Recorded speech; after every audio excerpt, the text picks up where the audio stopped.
there will be another question period at the end of the day. And I should say that Milton Zwicker has very kindly agreed to stay on after the program. A group of you are up here looking at his materials, and he will be available again at the end of the session. If there are no questions, we'll move on to the next topic. Oh, I'm sorry. Yes, sir.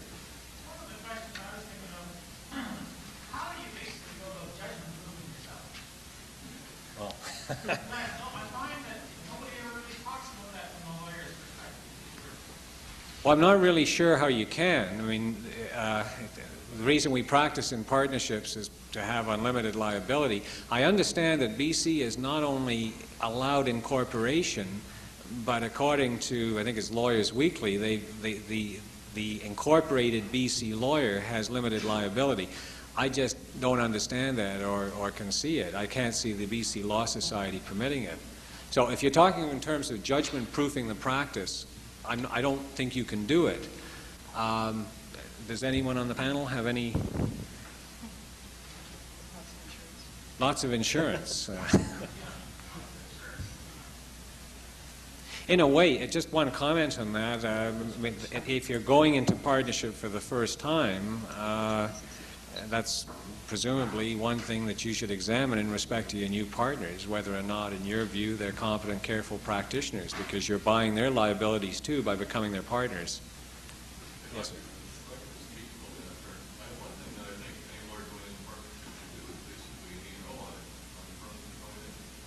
That's a comment. I'm sorry, I'm going to repeat the comments and questions for the benefit of the tape. One gentleman has suggested that anyone joining a partnership or going into partnership with other lawyers should do an errors and omissions search with, in respect to that firm or lawyers.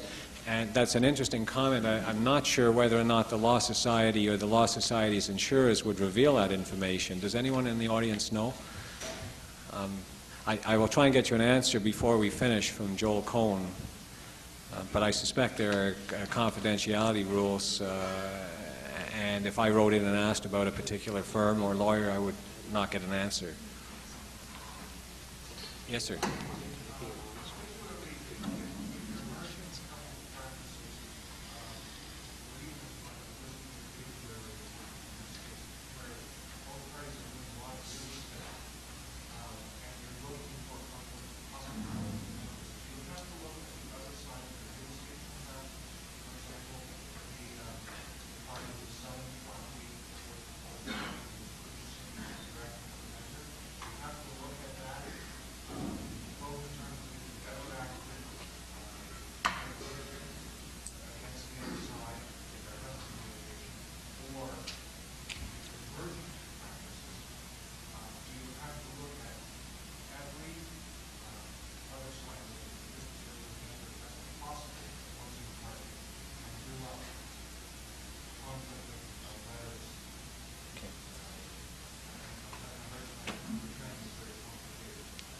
If I can try and summarize your question. The question is whether or not on the merger of two law partnerships you should do a complete conflict search, and in particularly in real estate.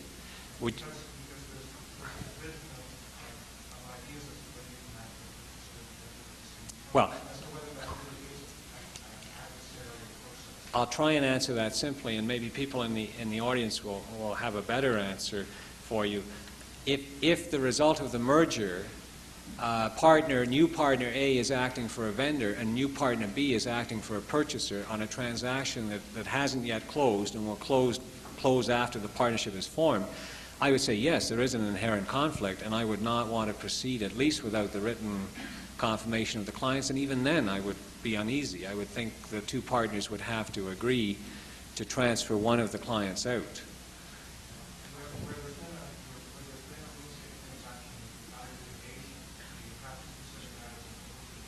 You mean past real estate? I wouldn't consider that a conflict. In smaller communities, lawyers often act for the same parties or different parties at varying times. And I don't think it's a conflict unless that particular client has a transaction in the office at that time. Again, I'm not an expert on conflicts, and I no longer have much of a real estate practice, so if anyone in the audience of the panel has a better answer. Any other questions? Okay, at this point we'll turn to what happens when things go sour. As I mentioned in my presentation this morning, one advantage of a written partnership agreement is that, if nothing else, it usually spells out an orderly manner of dissolving the partnership. But there are many, many law partnerships in this province that do not have written partnership agreements, and if the worst happens and the partnership is dissolved, the provisions of the Partnership Act apply. In these circumstances, quite often, in my experience and the experience of the panel, the file or the partnership dissolution will end up in the hands of a litigation lawyer. Our next speaker is just such a litigation lawyer who has acted in these circumstances and has experience. Our next speaker is Nancy Spies. Nancy is a partner in the firm of Stockwood Spies, was called to the bar in 1978. And Nancy, without further ado, sorry. Thanks.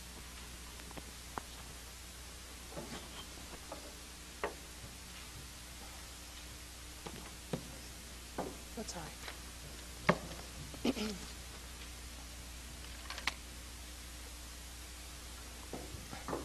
Good morning, everybody. As Bob has said, my paper deals with the dissolution of a law partnership, and I'm dealing particularly in a situation where there is no partnership agreement. I had the opportunity to speak on dissolution of law partnerships generally, but when I came to write it, given that I'm writing it from the point of view of a litigation lawyer, I realized that most of my experience was in the situation where there was no partnership agreement. The reason, of course, for that is obvious. If you have a well-drafted agreement that in particular deals with what will happen when a partner withdraws or the firm dissolves, you simply apply the terms of the agreement.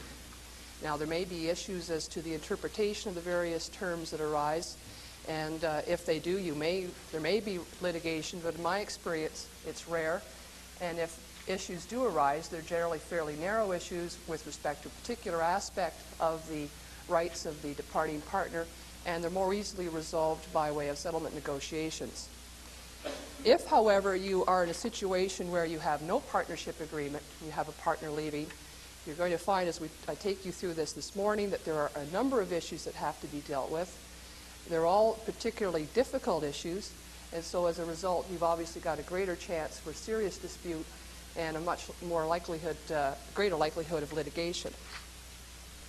You'll see that in addition to my official title, I've entitled my paper, Physician Heal Thyself. And I may be influenced by the fact that I see mostly cases where there are no partnership agreements, but I agree with what Bob has said. I believe that we're notorious, like physicians, for not heeding the advice that we give to our clients, and too often people go into a legal partnership without any agreement at all, or if they do have some agreement, it deals with the obvious things like how to split profits, and doesn't deal at all with the question of dissolution. I'll be taking you through a number of topics, including the events which trigger dissolution, the Partnerships Act and the sections which govern dissolution, valuing the assets on dissolution, dividing the pie and the actual distribution, and then finishing off with some tactics and remedies. Now, as we go through, I think you'll see what I mean about the problems that are so difficult. You'll be hearing from Bill after me about the tax consequences, which can be quite serious on dissolution.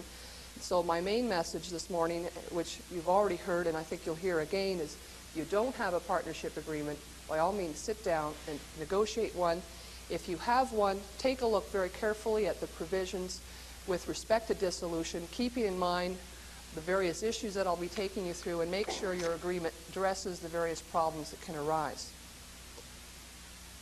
Dealing first of all with the events which can trigger dissolution, take a look at Section 32, subsection C of the Partnerships Act, which provides that subject to any agreement between the partners to the contrary, a partnership is dissolved by a partner giving notice to the other partners of his intention to dissolve the partnership. Now, there's obviously also sections which provide for automatic dissolution on the death of a partner or the insolvency of a partner, and there's also provision to go to court to ask for an order of dissolution. Now, in the absence of an agreement to the contrary, the mere withdrawal of a single partner from a firm of whatever size is tantamount to dissolution. The reason for that is that the courts, and I've cited some cases in my paper, and they're very old cases, but the courts seem to prefer what has become known as the aggregate theory. The partnership is a sum of its partners. So anytime there's a change in that structure and one partner leaves, the partnership as an entity dissolves and a new partnership forms with the remaining partners. And so it's an aggregate theory as opposed to some sort of entity theory such as a corporation. With respect to dissolution, there's no need for a formal notice under the Act. The notice doesn't have to be written. The cases take a look at the actions and words of the departing partner.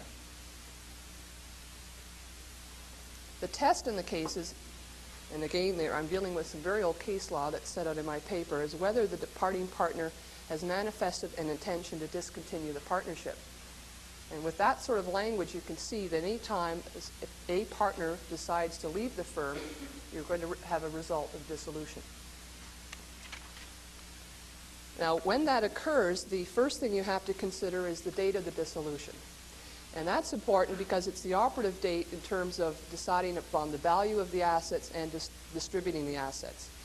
The Partnership Act talks to that, Section 32, subsection C again, makes reference to the notice of dissolution. It can specify a date of dissolution, partner giving intention to leave the firm a month away in time, or if there's no date specified, the Partnerships Act provides that the date of dissolution is the date that the notice of dissolution is communicated. If there's no formal notice as such, it's the date of dissolution is going to be the day that the partner actually withdraws from the firm. I don't want to tread on any tax matters, but I would like to point out that the date of dissolution from a commercial point of view is not the same as the date of dissolution from a tax point of view. Bill will correct me if I'm wrong, but from a tax point of view, generally, there's dissolution from a tax point of view when all of the assets are distributed. And that is generally going to happen sometime after dissolution from a commercial point of view. It's fairly rare that when the partner actually leaves that all of the issues are resolved and the assets distributed. Now, if there's no partnership agreement dealing with dissolution, you have to take a look at Section 44 of the Partnerships Act, which sets out the rules for distribution of partnership assets on dissolution. And I've set it out in my paper, but just to summarize, the assets of the firm are applied in a particular order under the Act. The first thing, of course, is that all liabilities to third parties must be taken care of.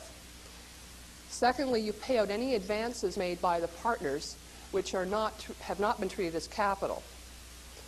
The third thing that's paid out is each partner's capital. And then finally, if there's any residue, it's divided in accordance with the proportion in which profits are divisible. I'll come back to Section 44 and take you through an example a little later. Now, the next thing you have to consider is the valuation of the partnership assets. The starting point is that you have the firm accountants prepare financial statements for the period starting with the start of your last fiscal year and ending with the date of dissolution. So you're no doubt going to have a shortened fiscal year, and financial statements are made in the usual course with the normal year-end adjustments. You then take those financial statements and you have to look very carefully at the assets and liabilities. And a number of adjustments are going to have to be made before you can consider the distribution of the assets. For example, with respect to hard assets, you may have to adjust upwards or downwards to bring them in line with fair market value. The firm's office equipment and furniture, most likely you're going to have to adjust it downward. It may be on the books for more than its actual value. On the other hand, if the firm has a nice art collection or a sizable library, you're going to be making upward adjustments to those items to reflect fair market value. And you may or may not be able to agree on those items, otherwise you'll have to bring in professional evaluators. Take a look at your accounts receivable and what you've been using as a reserve historically for bad debts. Is it realistic for the year in question? If you've had a major client go bankrupt and leave you with some substantial accounts receivable, then you've got to take that into account and adjust your accounts receivable downward. There's going to be additions to the financial statements, and this is the most important area for you to consider. The most important addition is work in progress, or WIP. Generally speaking, law firms do not record WIP as an asset on the financial statements. Depending on the nature of your practice, however, WIP may be very substantial, and obviously is something that you want to consider at the time of dissolution. It's usually valued as unbilled time, although some firms involved in insurance work, for example, might have a factor in, depending on the amount of issue in a file, and may or may not keep very good dockets with respect to time. So you have to take a look at how you value it in the first place, and you have to value it at 2 points of time. You have to take a look at the value of the WIP at the point in time immediately prior to the departing partner becoming a partner, and you have to look at it again at the time of dissolution. And you'll see the reason for that in a few minutes when I take you to a particular example. Once you've made those valuations for WIP, you also have to make the same sorts of adjustments that you did to the receivables. Take a look at whether there are going to be some write-offs, and also if it's your practice to charge a premium bill over time, and that's done routinely, there may be some sort of a gross-up that has to be applied to the WIP. The other item that does not appear on the financial statement is goodwill, and that's a difficult issue. The question is whether or not it should be considered at all when the partnership dissolves. There's one school of thought that goodwill cannot exist at all in professional practice. Another school of thought is that there can be goodwill in certain circumstances, but it's a type of goodwill which is irrelevant on dissolution. In my paper, I quote from an article by Robert Hitchman, The Fair Market Value of a Law Practice. And I think the easiest way to give you his argument is to read the quotation. He states that in the case of goodwill of a law practice, the goodwill stems from the expectation of future business that a purchaser would receive by paying for the right of access to the seller's client files. The lawyer develops a special relationship with his clients, and this personal goodwill adheres only to the lawyer who has developed the relationship. It cannot be passed on, and it has no value. The goodwill of the law practice, on the other hand, being the right of access to clientele, can be passed on and does have value. The seller is only giving, and the buyer is only receiving, the right to offer legal advice to an established clientele. So what Mr. Hitchman says is that there are two types of goodwill. One that he calls the right of access goodwill, which attaches to the client files and has some value, and the other which adheres to the lawyers, being personal goodwill, which is of no value because it's personal to the lawyer and goes where the lawyer goes.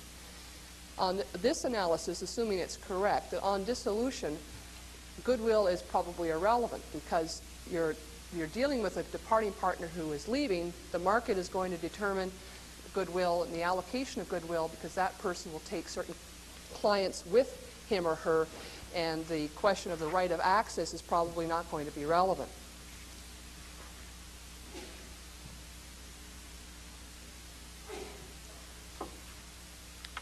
Now I'll turn then to what I call dividing the pie.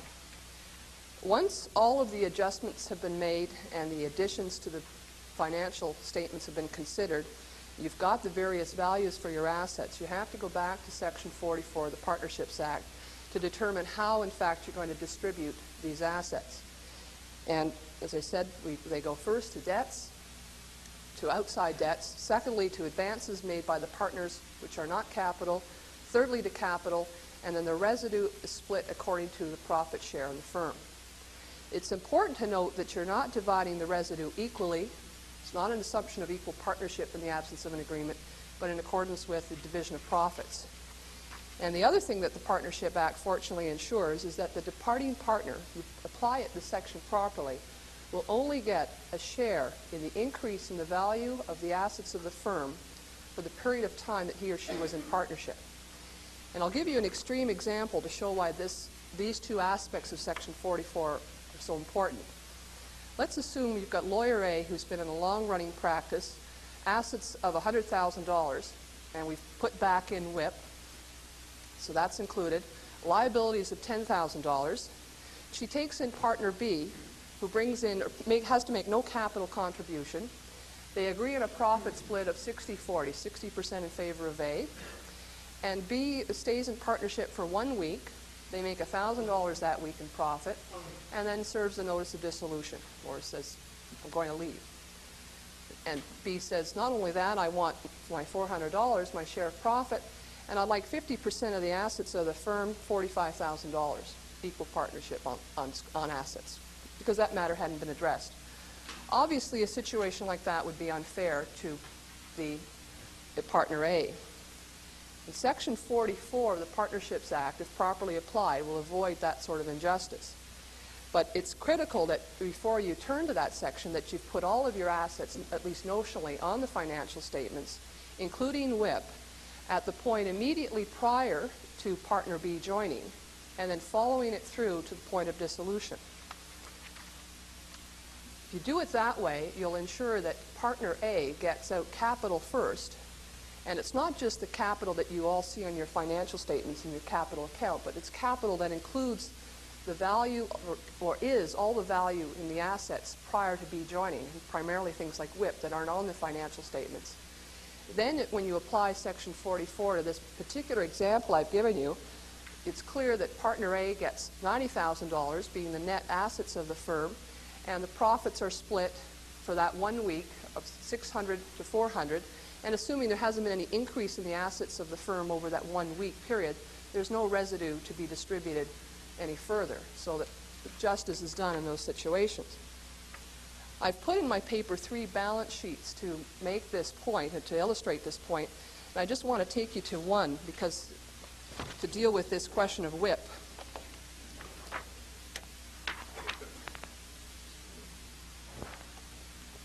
It's not too clear. Hope everyone can see that. It deals with the situation. I'm not an accountant, so I should tell you that these are they're oversimplified, but I just want to illustrate this point. Deals with the situation where partner B joins partner A in an existing firm and then subsequently leaves and the firm dissolves.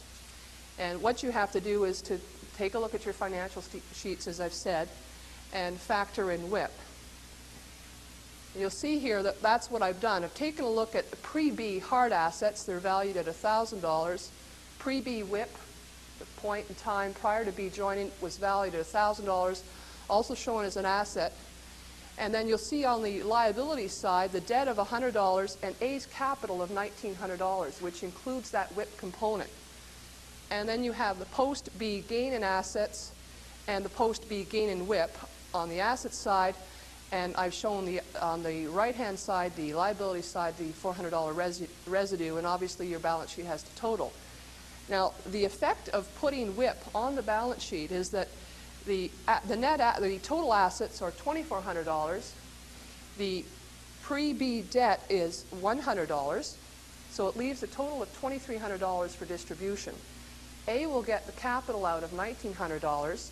The residue, which I've shown as is in effect the total gain in the firm from the time B joined, is $400, and that is split in accordance with the section in accordance to profit split. So whatever the profit split is, that's how you split your residue.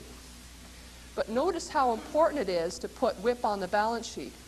If not, if WIP were not on the balance sheet and you were to go and apply Section 44 to the existing firm financial statements, you'd end up with a situation where A's capital account would be, let's say, the $900 figure. WIP would be off the balance sheet. A would get $900 out of capital. Then you'd go to residue. WIP would sort of be lumped in with the residue, and so WIP would be split as a residue situation on a profit split situation, and effectively A would lose a substantial portion of the WIP that A had kept and brought into the firm at the time B joined. So that's why you're doing this notionally, but it's important to put all the assets on the financial statements. Now, as I said, this balance sheet and the others that you'll see in my paper are to illustrate the point only. In fact, the post-B gain in assets would be reflected not only in the capital accounts, but also as true residue. And you'd need an accountant to actually do the adjustments and the calculations. But this gives you the general thrust of how Section 44 ought to work if it's done properly.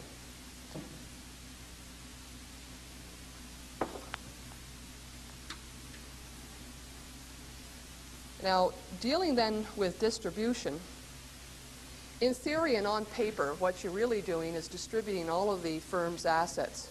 In practice, what happens is that a departing partner will take some assets in specie, and then the valuations have to be done, and there's a chance that the departing partner will be owed some sort of cash payment. Then the issue arises as to the timing of that payment. And it's a difficult question because you've got competing interests. The departing partner has either set up a new firm or has gone into a new partnership and needs capital. The remaining partner or partners are faced with some financial problems in all likelihood. They've got the same amount of overhead, the same amount of space and staff, and they've got one less source of revenue.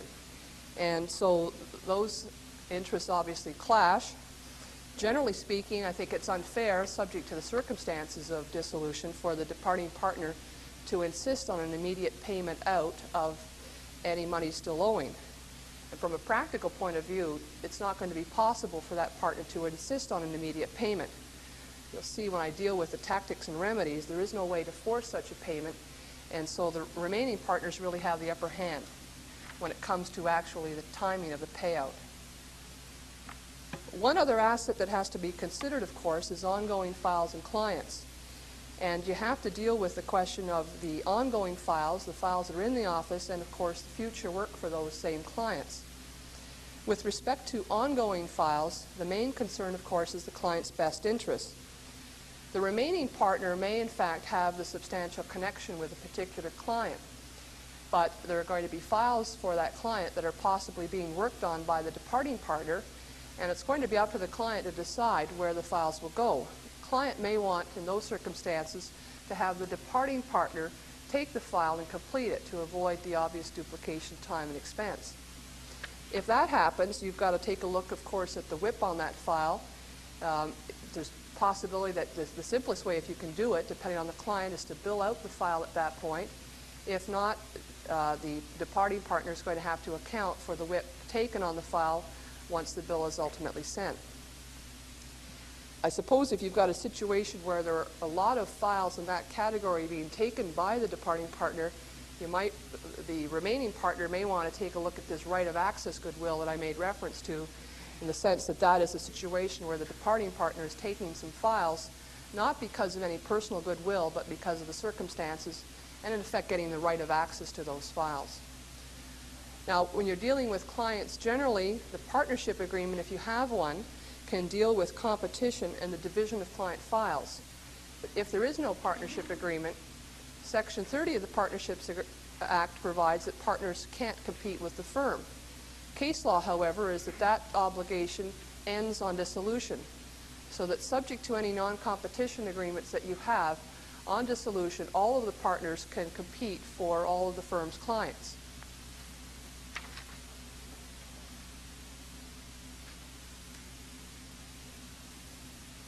Just talk a moment about tactics and remedies. If you are in the unfortunate situation of being involved in the dissolution of a partnership without an agreement, you're going to need accounting advice, tax advice, and litigation advice. And it's expensive because of the number of professionals involved, but it's important to get this advice immediately. The reason is that if you don't, and particularly the tax advice, you may take a step in terms of how you deal with your books and records on dissolution that's going to prejudice you and have serious tax consequences. It's going to commit you to some course of action you don't want to be committed to. You could prejudice yourself as well if litigation is going to result. And the other thing, which is, I think, obvious, is that you're dealing in a fairly emotional situation. It's going to be hard to be objective during your negotiations with your partners. Now, obviously, you want to enter into negotiations, and you should make every effort in that situation to settle the dispute. Partnership litigation, like a lot of litigation, is expensive, it's stressful, takes up a lot of your time, and probably most importantly in these circumstances, it's public. We all like to look at the gossip section at the back of the Lawyer's Weekly magazine, so you want to keep these disputes out of the public eye if you can. Now, and even though, as I said, that the remaining partners hold the tactical and economic advantage, it's in everyone's interest, in my view, to attempt to settle the matter if it can be done on a reasonable basis. The problem that I've experienced is that partnership disputes, and I'm not speaking now only of legal ones, but certainly including law partnerships, are about, well, certainly just as acrimonious as matrimonial disputes. I'm a commercial litigation lawyer, and I don't think of myself as a family law lawyer, but in some cases, it amounts to the same thing. And so there is a good chance if you don't have an agreement, you're not going to be able to work out a settlement, and you're going to be into litigation. It's usually the departing partner that has to bring the remedy. It's very rare, I think, that the departing partner takes more than his or her share. And unfortunately for the departing partner, in my view, there is no speedy remedy. I think you could try to go to weekly court and ask one of the judges there to appoint a receiver or liquidator of the firm's assets, but I've certainly never seen it done successfully. I don't even know if I've seen it attempted, because a judge is going to be very reluctant if the remaining partners are carrying on a practice to appoint a liquidator and to in effect dissolve and liquidate the assets of the practice. And even if a judge were to make such an order, you're into a costly situation in terms of the cost of liquidation itself, and it's going to take a long time for it to actually be done. So I think that the only practical remedy a departing partner has in those circumstances is to simply commence an action for an accounting and for payment. And even though the backlog in the courts are improving these days, it's still going to take you a couple of years to get that sort of thing resolved. For that reason, I conclude that if settlement is not possible, it's wise to consider some form of alternative dispute resolution. It's quicker and it's cheaper, and above all, in these circumstances, you can make it private. For your interest in that regard, I've annexed as an appendix to my paper an article by my partner, David Stockwood, entitled The Private Court, an Alternative. It's something that my partner's been working on for some time. He's setting up a private court, which we hope to have in operation soon. And a facility like that might be appropriate in dealing with a dispute of this sort. You'll have, if you will take a look at the article, you have an opportunity to pick someone who is appropriate in the area, and you can deal with it in a private and expeditious way. In summary, I hope I've given you some guidance on what to do if you're ever in the unfortunate situation of dissolution of your own law practice. What would be better is if you use my paper and the other papers this morning and take it as a guide on the issues to consider in drafting a partnership agreement, and in particular the issues you have to consider on the withdrawal and the dissolution of a partner. It's easier to agree on these issues, obviously, at a time of peace. It doesn't have to be when you're forming a partnership. It can be an ongoing partnership. Certainly a lot easier to deal with them than from the time the partner leaves and walks out that door. And at the risk of repeating myself, I do recommend highly that you enter into a partnership agreement. Otherwise, you'll keep fellow practitioners who specialize in civil litigation like myself very busy. Thank you very much.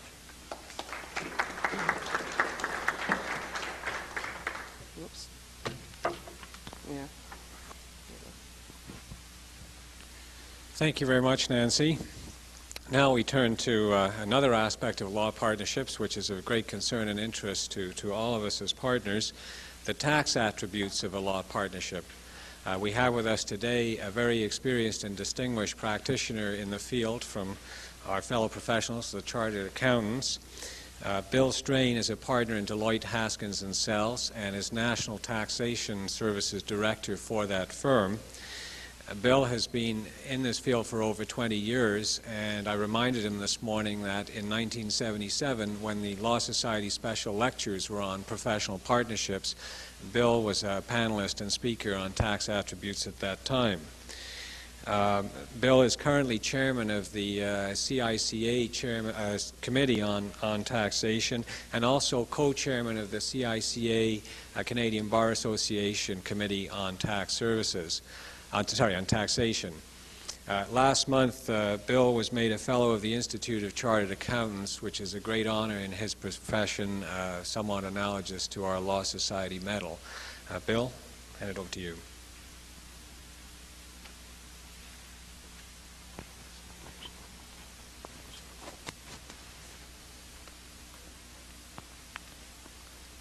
Thank you very much, Bob, and good morning, everyone. I was reflecting, as Bob mentioned, on the previous time that I spoke in this very same room, I think, Bob, in 1977, on at the special lecture series, and reflecting on some of the differences. It was back then, Milton, that the only way you could tell the difference between a lawyer and an accountant was the lawyer didn't have any slides. Two other differences: the topics that are covered here this morning, Milton's paper this morning and Linda's paper, make me realize more than ever that really the only difference between our two businesses is the product line, and even then there are some overlaps, as we all know. I'm very relieved that Bob didn't introduce me as an expert, because unlike Milton's definition, I've heard another one. The definition of an expert is a has-been drip under pressure. So with that, I think you have in your materials paper that is an adaptation of a chapter that I contributed to the debut publication on limited partnerships. I've adapted that for the professional scene. It provides basically just an overview of the scheme of the taxation of partnerships, and in this case with particular emphasis on those aspects that are important in the professional context. I don't propose to lead you through that paper this morning. What I would like to do is to really deal with four major issues. The first, simply to provide a very brief summary of the critical features of the scheme for the taxation of partnerships and where the focus points should be in terms of your planning and your setting out in your partnership agreements those things that will have an impact with regard to the possible unfavorable application of taxes at some point. Second area I want to focus on is some of the details concerning the tax reform changes that have particular impact on professional practices in our business in general. Those, as you may know, have now been incorporated into draft legislation that was released on the 13th of April. In some part, we're still awaiting the release of many more details in future legislation to be tabled later on. The full expectation is, however, that the bill will be introduced to Parliament towards the end of May or the first week in June, and in the government's view, it's absolutely mandatory that it be passed before the end of June so that the reductions in the source deductions for employees emanating from the tax reform exercise can indeed take effect on July 1. If that doesn't happen, the government's in even more trouble. So we'll deal with that for a few minutes. The third area I want to cover is some particular emphasis on tax deferral. Every bit as important as ultimate and overall tax reduction is the savings that can be generated if you can indeed defer the tax liability for some period of time.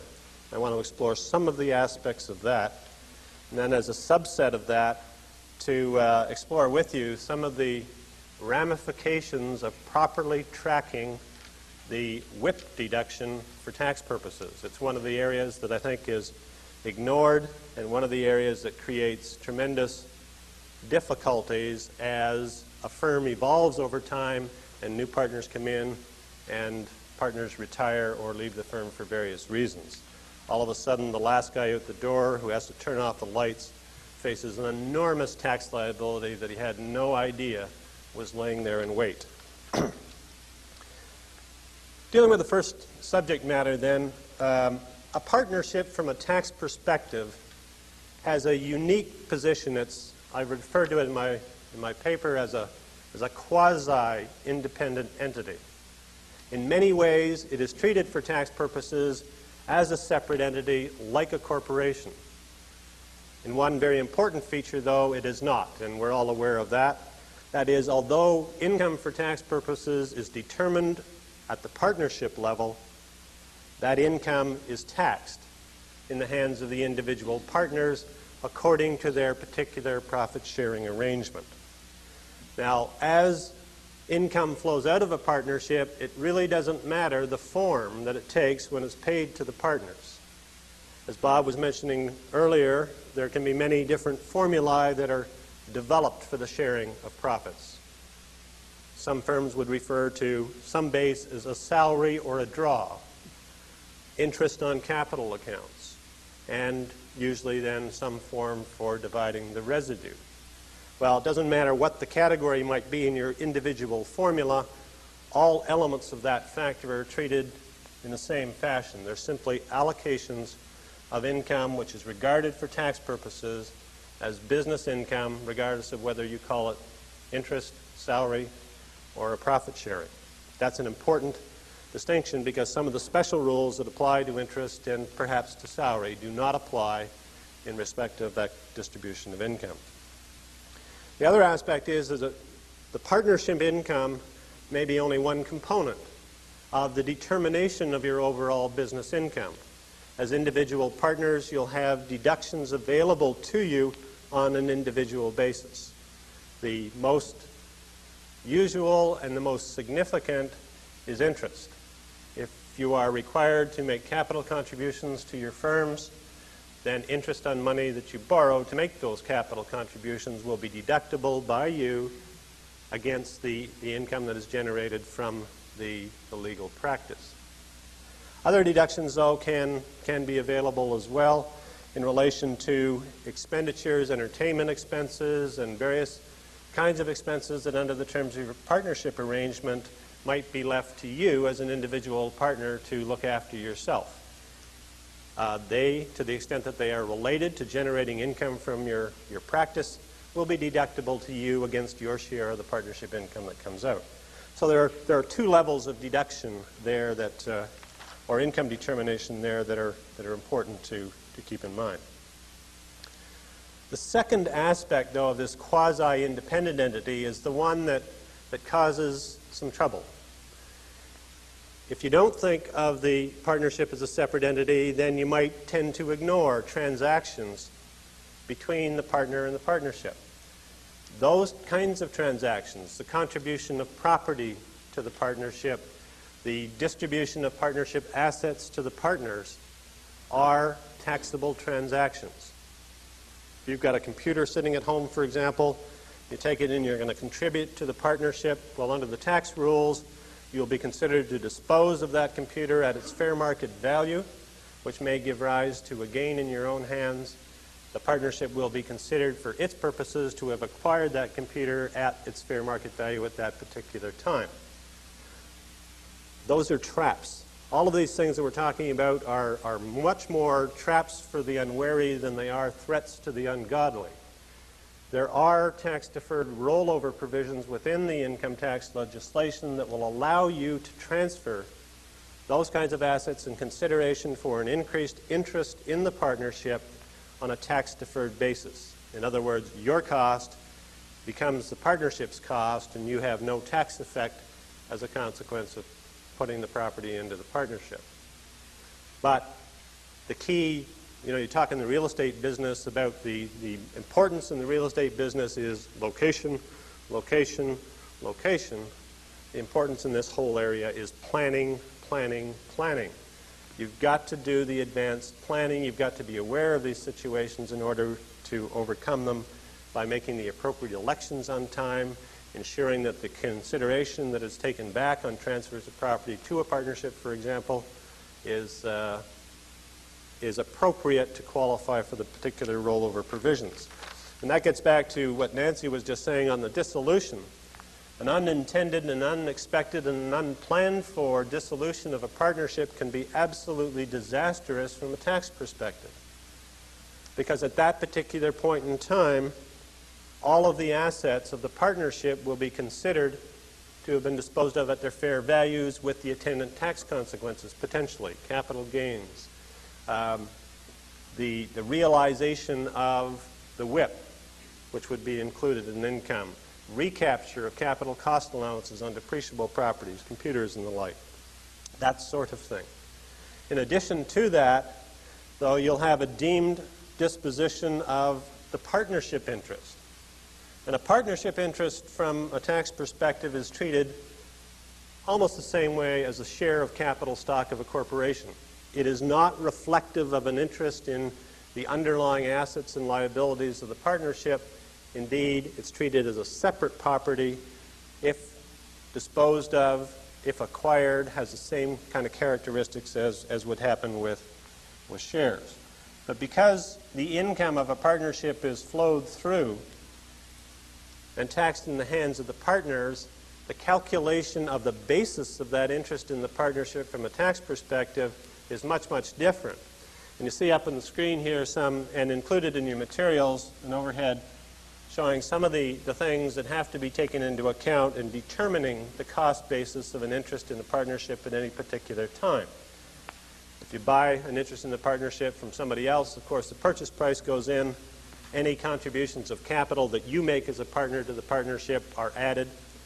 And the income from a tax point of view, the taxable income that's allocated to you at the end of the year is added to your basis at that particular point in time, merely to avoid the double taxation impact. If that wasn't added to your base and you pay tax on it, and at the same time you dispose of your interest, well, you could face both a capital gains tax and tax as ordinary income, reflecting the same increase in value. A key element here is that the ordinary rule for tax purposes is that if ever your adjusted cost base, so-called, becomes negative, you've got an instantaneous realization of a capital gain and a tax liability. There is an exception made for partnership interests to that effect, that basis can go negative without any immediate tax consequences. And that's really in there, intended for professional partnerships because of the fact that income is only included in your cost base at the end of the year, but if you're drawing throughout the year against that income that's only going to fall in at the end of the year, you're naturally going to create a negative balance of your basis at a particular point in the year. So to have capital gains arise would be totally inappropriate at that particular point in time. That's all I'm going to say about the sort of the general scheme of things. I think you can look at the paper and read that at your leisure to delve into some of the other aspects. There's been a number of tax reform related changes that will impact professional firms, and I guess one of the biggest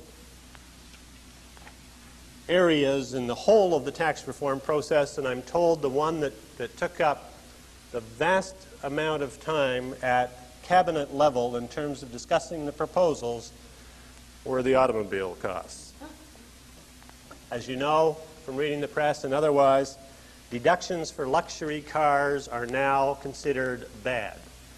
A luxury car is going to be treated as any car that costs in excess of $20,000. You buy a car for $30,000 and you're deducting a portion of the car expenses for business purposes, then you ignore any amount you paid in excess of the $20,000 limit.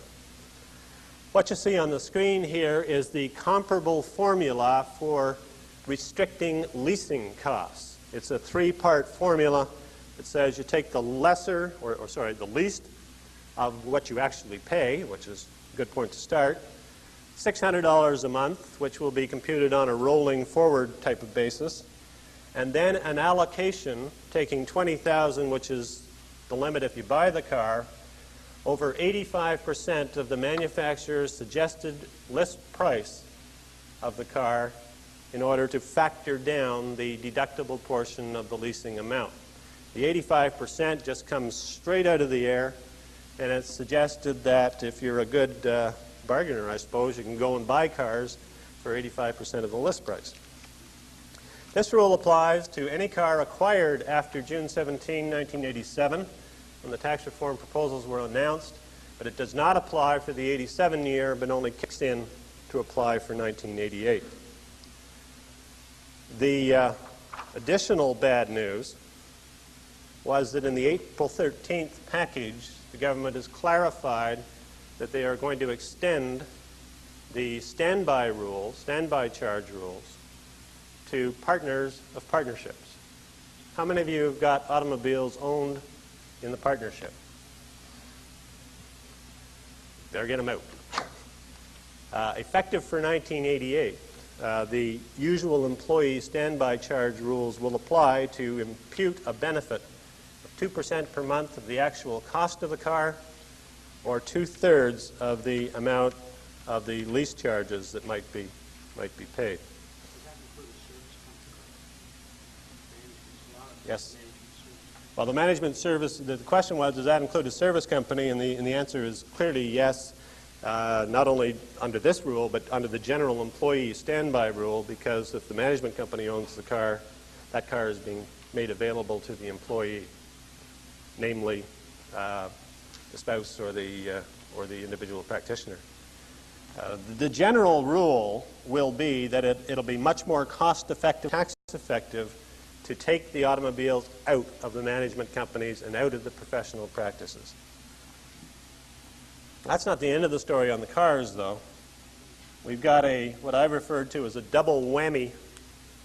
Used to be, you used to fill out your tax return if you used your car, 50% for business purposes, then you simply added up the amount you paid for gas and oil, you took your depreciation, your capital cost allowance, your interest charges, your repairs and maintenance and so on. Then you said, okay, just half of that, because I use it 50% for business purposes, is deductible. You claim the deduction. The government seems to think that fixed costs should be treated somewhat differently, because if you use your car not very much for business purposes, then the preponderance of the fixed costs relate to your personal use and not to the business use. So they've developed this ingenious formula to give you a so-called double proration. The result of that, when you work through the numbers, is, as you see at the table on the bottom of that slide, that if you were to use the car 50% for business purposes, all you're going to be entitled to is a deduction for 25% of the costs. That's providing that the car is driven less than 24,000 kilometers on business during the year. And unless you're a salesman, I would doubt that many of us will get up to 24,000 kilometers a year on business. That thing gets really scaled down, as you can see. If you use it 30% per business, you're only going to get a deduction for the fixed cost equal to 9%. Now, fixed costs for this purpose are capital cost allowances, leasing costs, interest costs on money borrowed to buy the car, insurance costs, and they threw in license fees. Not sure why they threw in license fees.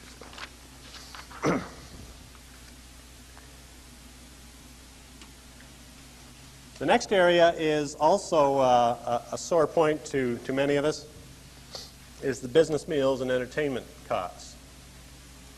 An 80% allowance, so a flat out 20% disallowance of any costs that are incurred with respect to entertainment expenses, meal expenses, convention expenses to the extent that they include amounts for entertainment and meals, and so on. The types of things that are included in that category, as I mentioned, are all meals, gratuities, cover charges, room rentals, theater tickets, sports tickets, the amounts you just paid to buy your skybox at the Dome, that sort of thing. It was a matter of some debate after the tax reform proposals were originally announced as to whether or not, if you go to a convention and all you get is one fee for the convention, then is any of that attributable to the other things that go on, the meals that are provided and so on? The answer was coming back, well, we don't really know, but probably maybe. The draft legislation released the other day allocates an arbitrary $50 a day minimum if the amounts are not otherwise specified as specifically related to that element. So you can thank the Law Society for the advanced planning that went in to cut this thing back to half a day so you wouldn't have to suffer the disallowance for your noontime meal.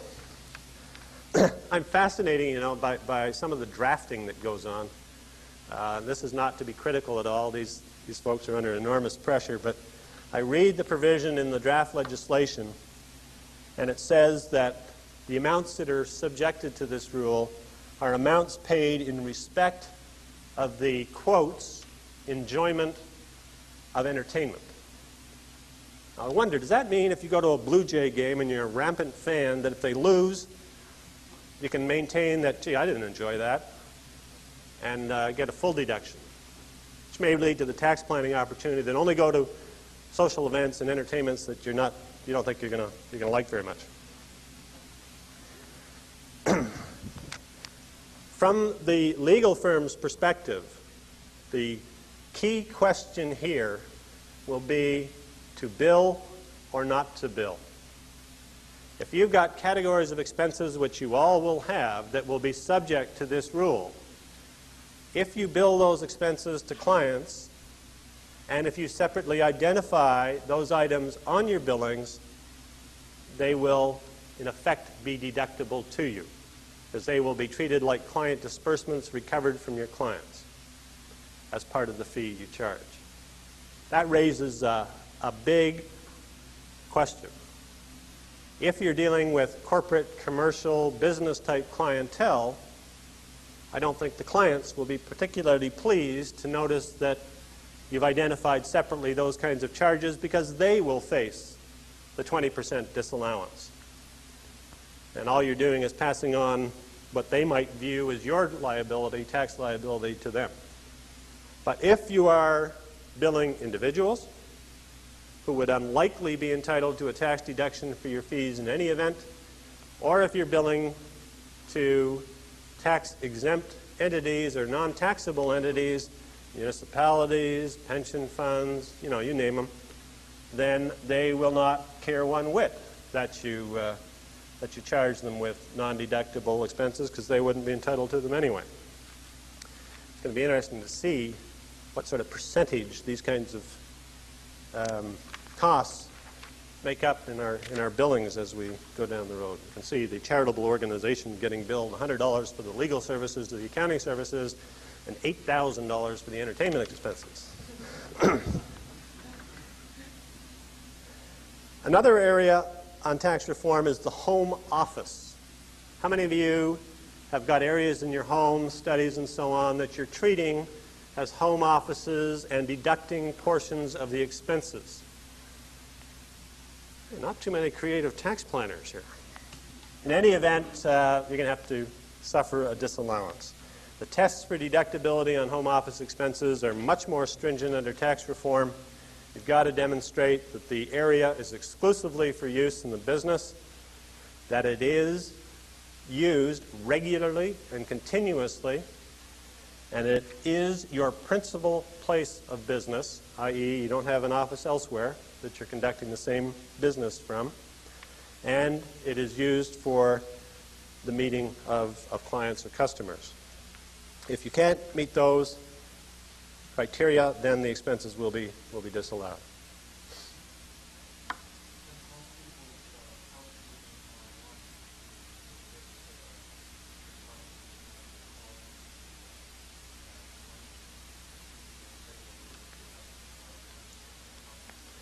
The question was, since most people's houses are in R1 and you're talking about zoning for residential purposes, I presume, that if you're holding your home out to be a place of business, maybe you're in violation of the zoning laws.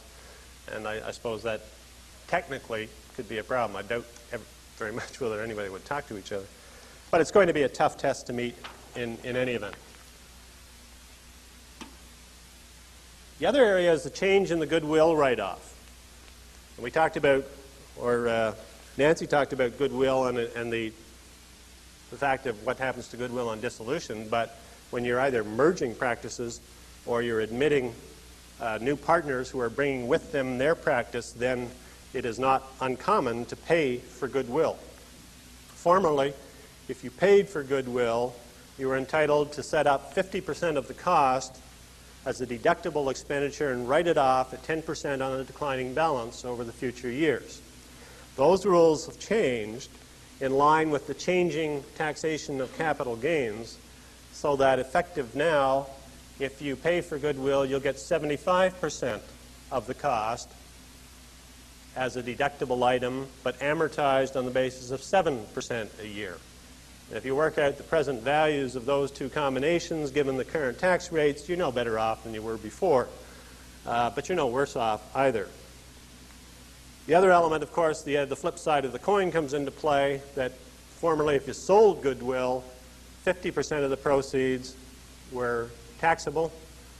That has gone up to 75% as well. The interesting thing is that the transition to the new system, let's say that you bought goodwill in the past and you've got $20,000 on your book as an undeducted residual of cost, effective for your first taxation year beginning after the end of last year, in other words, the one that's going to start or has started, you'll be able to increase the undeducted portion by a factor of 50%. At $20,000 undepreciated balance, you will be able to gross up to $30,000 and depreciate that at 7%. So that's a little additional benefit in there. Fascinating thing in the draft legislation that was released is that there's some very complex words in there, such that if you sell goodwill for more than you pay for it, maybe nothing because you've developed it yourself, then those proceeds could be regarded as the equivalent of a capital gain and eligible for the $100,000 capital gains exemption.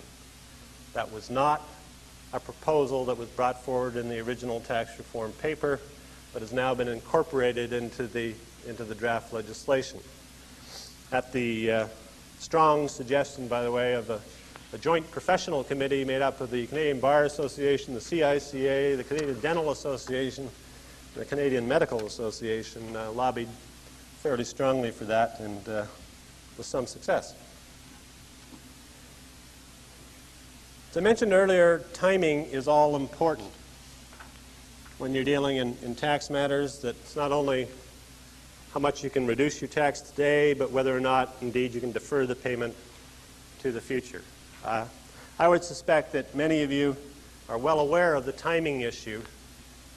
How many here would have taxation year ends that end any later than January 31?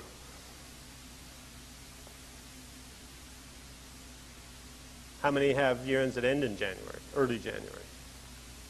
The benefit of the changing year end, of course, is that partnership income only comes to tax at the end of the fiscal year of the partnership. So if I'm carrying on a practice in 1987, I generate income in 1987, but my year starts January the 3rd, 1987, and ends January the 2nd, 1988, then I don't pay any tax on that income until I file my tax return for 1988. Of course, I have to pay installments. But you get, in effect, by selecting the year end to end near the beginning of the year, a one-year deferral on the payment of tax. In other words, you've got an interest-free loan from the government for a year, which you have to remember, you've got to pay back sometime. Other differences, of course, are in the work in process area. If you're including work in process in the firm's income and determining your share of that income by allocating that among the partners, including the value of the unbilled time, for income tax purposes, you can deduct the work in process in determining your taxable income. It was interesting that in the tax reform discussions, there was a great fear among the CAs and the lawyers that both the WIP deduction and the off-calendar year-end provisions would go. I rather suspect that the government really wanted to have the goodwill of the lawyers and the accountants in the country in selling tax reform and decided not to do that. There was an effort many years ago to deny the WIP deduction and force the professions to include the value of work in process and income before it was billed or realized. And through the good offices of the Canadian Bar Association, with briefs that stacked up yay high, that provision was defeated. The intriguing thing is that under U.S. tax reform, no work in process deduction and partnerships of individuals must have calendar year ends. So the battle may have been won, but maybe not the war. And we'll have to wait and see.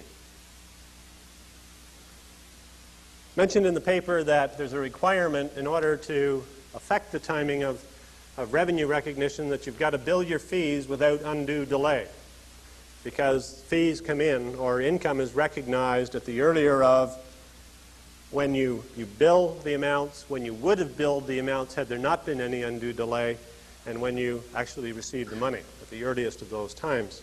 I recall when that provision was introduced back in '72, of asking a senior official in Ottawa what was meant by the term undue delay, and he said, well, that's pretty simple. It's a period of time that, because of its duration, is too lengthy. Situation that Revenue Canada hasn't changed much. Those are the same kinds of interpretations you get today. We talked about, in the paper, there is a discussion of management corporations. I suggest to you that perhaps a preferable structure is a management partnership for a number of reasons. From a purely tax perspective, it offers additional tax deferral opportunities. But perhaps more importantly, it oftentimes provides an easier way out, an easier way in when partners are admitted, partners retire, or the firm dissolves. As Nancy was talking about, you're going to hopefully have provisions for dissolution in your professional partnership agreements.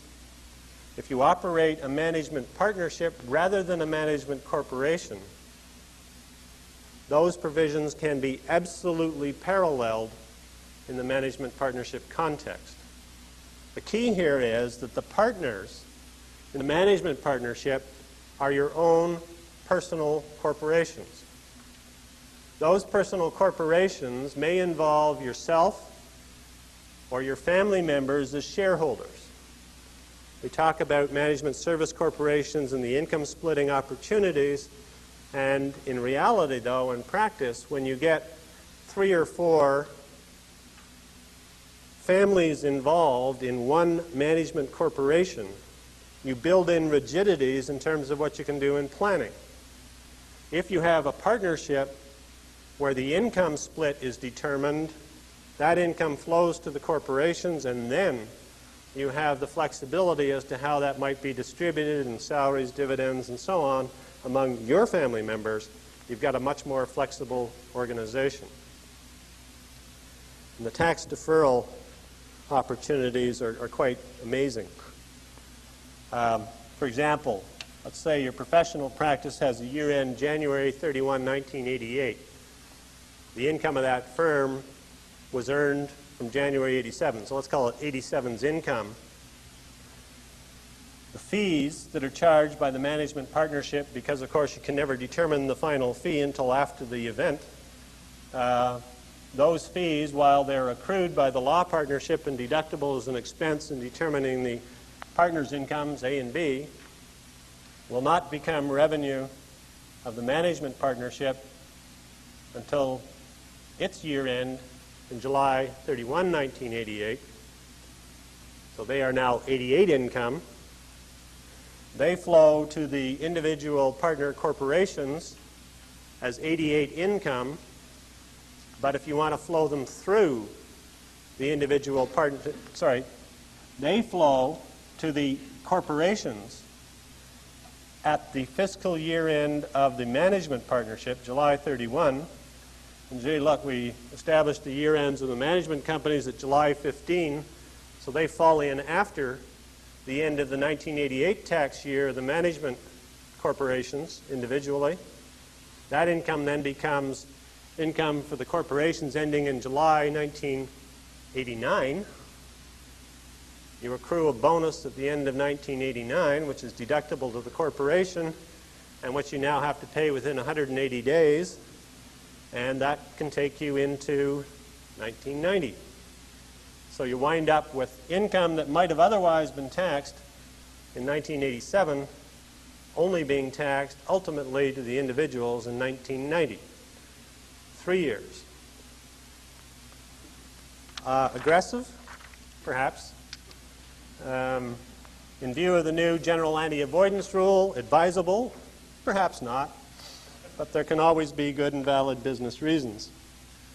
Which brings me to another point on deferral, and that is the absolute requirement to remember it is a deferral.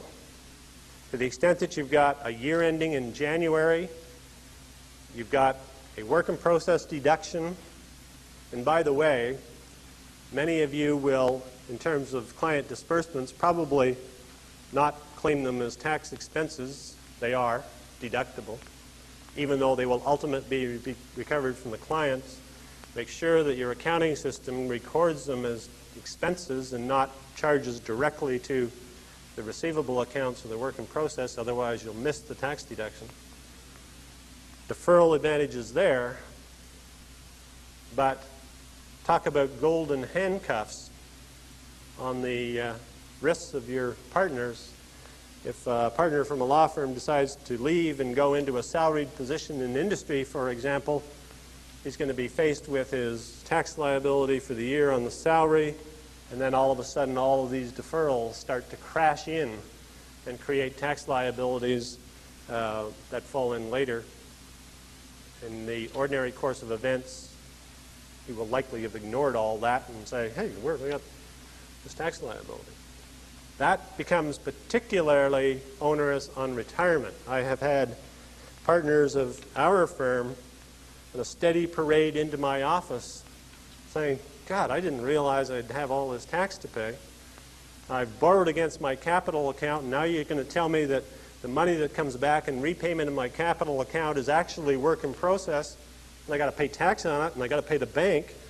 I'm short 50 cents on the dollar here. What am I going to do? That is a reality. It's most important that you maintain a very, very careful record of that deferred tax liability, and you make sure that you've adequately provided for it and are continuing to adequately provide for it. Otherwise, you could be faced with a huge surprise when you come to retire or leave the firm. Bob, I think that probably takes me to the conclusion. I've got a number of a series of about six slides, I guess, in the back of the material that tracks through different methods of dealing with the work in process allocation. And as I mentioned earlier, that is very important also to set up a tracking mechanism within the firm as to who has benefited from the deduction of work in process on a year-by-year basis. Because when they leave the firm or retire, if an amount of income equal to those previous work in process deductions is not allocated to that partner, and that's something you have to provide for in your agreements, then the guys who are left are going to face that tax liability. It does not automatically attach to the partner who had the benefit of the deduction in the past. It has to be provided for. So your systems should make sure, and your agreements should make sure that that is adequately covered off. So you can make some sense out of these slides, let me just, in a couple of minutes, Bob, just give you what the assumptions are. If you look at the first one, which is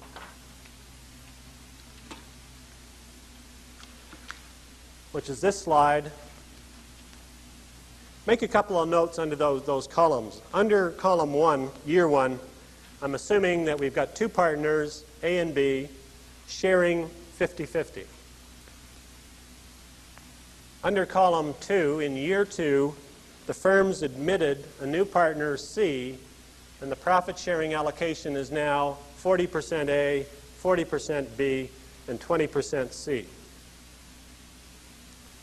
In year 3, the new partner has earned his spurs, and he's now up to being equal, so that they're now sharing 1/3, 1/3, 1/3. Now, based on those assumptions, you can track through the subsequent series of slides, which shows you different methods of allocating the work in process. One essentially based on allocating both the opening position and the closing positions. One based on allocating only the increases or decreases. And as you see, in working through those mechanisms, there's quite a different impact on the individual partners in terms of their tax liability. Arguments can be made in favor of either one of those methods or any other method that you may choose, including an individual allocation of the work in process based on your particular clients and situation. But I can't overemphasize the importance of providing for it on departure. The last 3 slides indicate that if you go into year 4, if you look at the third to last slide,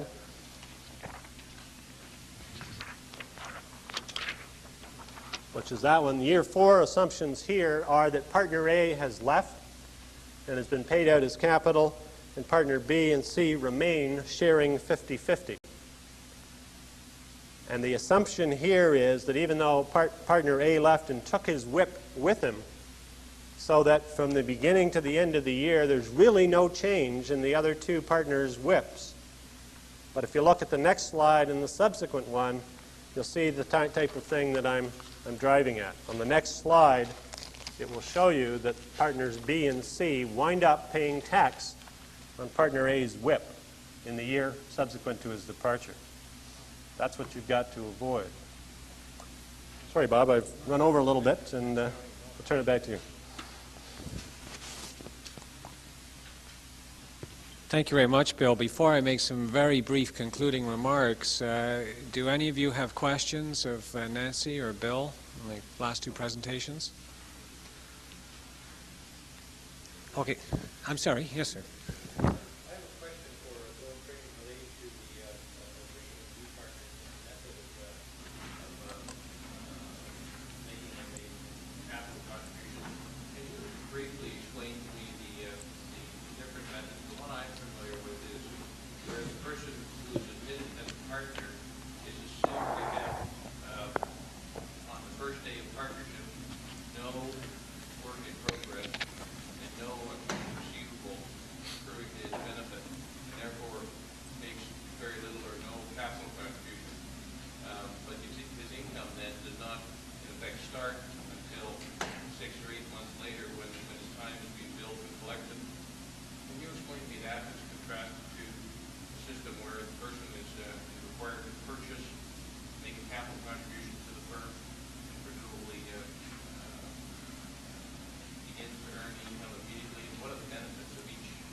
I don't know whether there's any particular benefit one over the other. It's a question of what you believe to be the most appropriate in the circumstances.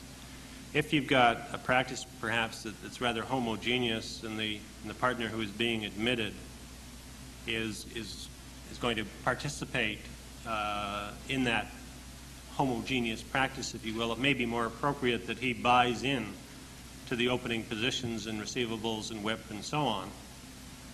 If you've got a lawyer coming in, for example, in a different area entirely, and it's quite separate and distinct, and you want to reward him particularly based on his contributions, based on billings and so on, it might be more appropriate to go the other way, where he doesn't bring in any capital, but he basically eats what he kills.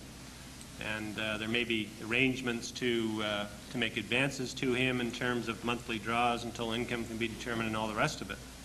But the beauty of the partnership organization is you've got total flexibility pretty well to make your own deals. But there is very little in the way of restrictions or rigidity that the tax system, for example, imposes upon your ability to do those kinds of things.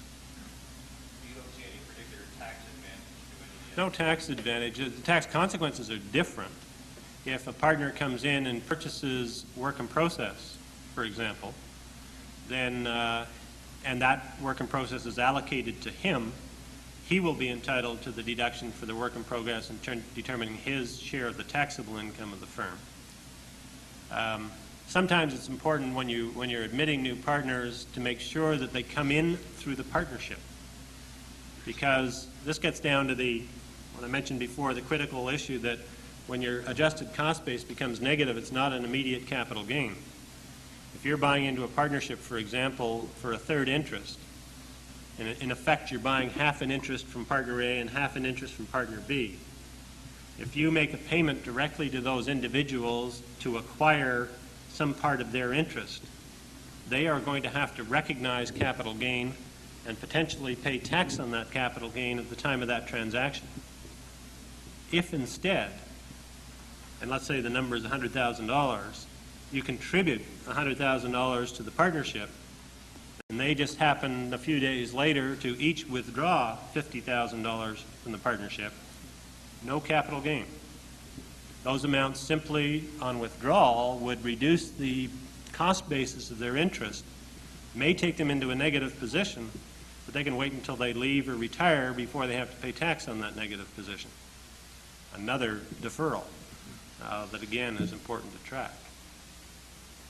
You may want to purchase it from them in the capital gains exemption environment because it's potentially totally exempt to them to sell at a capital gain under today's circumstances. But if there's any taxable implications to them, then you may want to consider going the other way.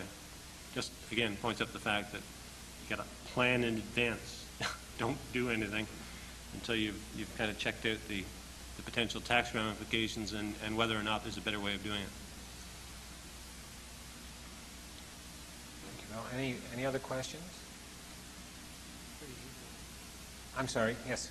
Bill, just to follow up on what you just said, what tax implications are there to the partner joining the partnership if he buys the interest from the existing partners, or he just contributes to the actual partnership? Could you repeat the question, Bill? Sure, for Bob. the, Sorry, I forgot to do that last time.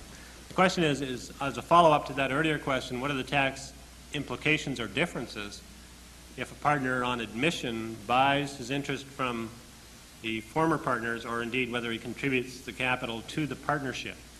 And the answer to that is there's absolutely no difference from his perspective.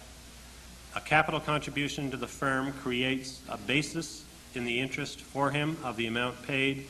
The purchase from other partners of an interest in the partnership creates the same basis, so that there's absolutely no distinction in those two situations.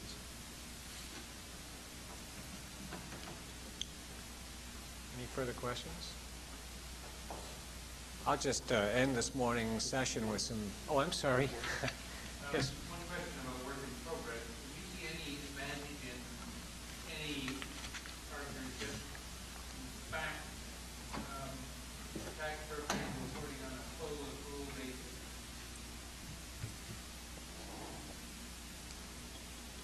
Question is there, can I see any advantage in a partnership reporting income for tax purposes on a full accrual basis, including work in process?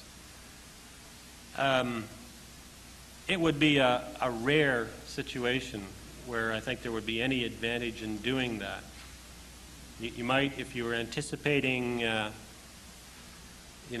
significant increase in tax rates, for example, over a short period of time, a couple of years, then to report income in advance of when it might otherwise be reported might tax it at a lower rate and offset the timing disadvantage in doing that.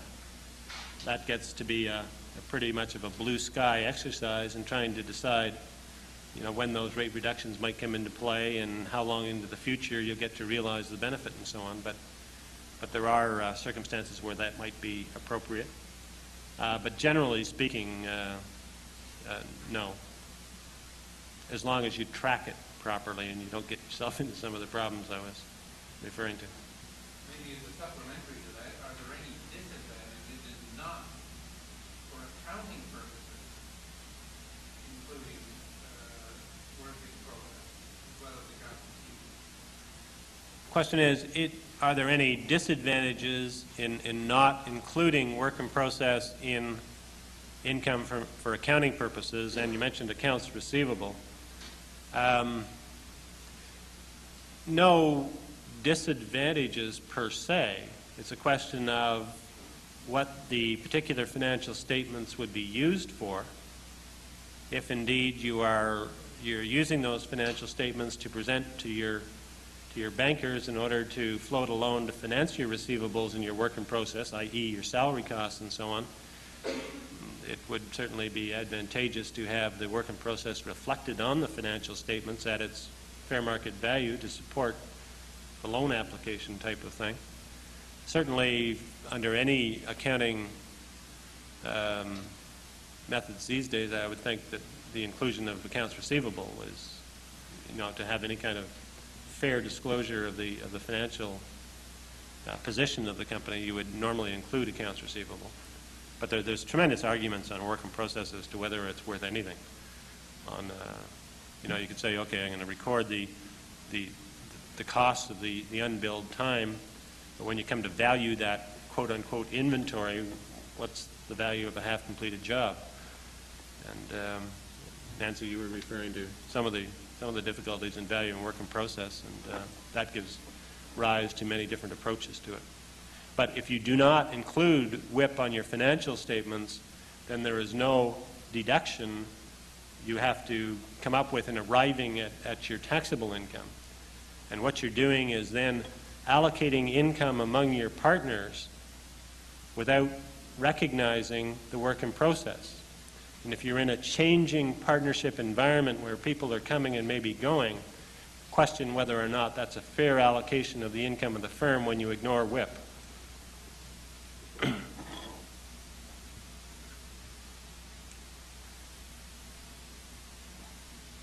Any other questions? I'd like to conclude with just 2 or 3 very brief remarks. I'm not going to give the presentation that's on the syllabus, my paper's there. I think listening to the panelists today, it's obvious that we're all practicing in a world that's changing very much. There are 2 basic changes that the law profession and law partnerships are undergoing. Marketing, for one. It's interesting that in planning this program in 1988 as opposed to 1984, it was very quickly decided that you could not do a program on law partnerships without a segment on marketing. We're all doing it whether we like it or not, and we're all going to be doing more of it. And as I've stated in my paper, I think it can make us better lawyers and produce more satisfied clients. The other change that one panelist, Linda, referred to is the technological change, and I'm sure that your experience is no different than mine. In 1984, when I chaired this seminar, I had an excellent secretary and a memory typewriter. I think it had 8 pages of memory. Now I still have the excellent secretary, but I have a state-of-the-art word processor that does all kinds of wonderful things and even spells if I can't or my secretary can't. There's the fax machine, that instrument of torture, as I'm sure lawyers used to call telephones 80 years ago. No longer can you say to a client, well, I haven't drafted the agreement because of the terrible mails, etc. I haven't received your letter of instructions. Usually the client has faxed the letter of instructions to us and expects the legal product back by return mail, by return fax. I'm now starting to use the excuse that the transmission was blurred, that leads to a retransmission. All these technological developments, you all have them to a greater or lesser degree, or you'll have them soon enough. It impacts on the bottom line of our practices. Good old Mabel, a senior partner secretary who used to buy the typewriters and talk to the serviceman when they didn't work, it's no longer sufficient. Either law practices, large or small, are either going to have partners who are willing to learn something about this technology or hire outside professionals that do. These, to me, are the 2 profound changes we're going to see, but they all will result in one thing, that I think law partnerships will no longer or increasingly will be less mystical entities carrying on a mysterious profession, and hopefully will become efficient and business-like organizations. And I think that it will produce more respect on the part of our clients who, as Milton said, if they understand what we're doing, they'll be willing to pay a reasonable rate of return. I'd like to thank all of the panelists for their presentation this morning, and I'd like to thank all of you for attending. I hope you found it useful. Thank you very much.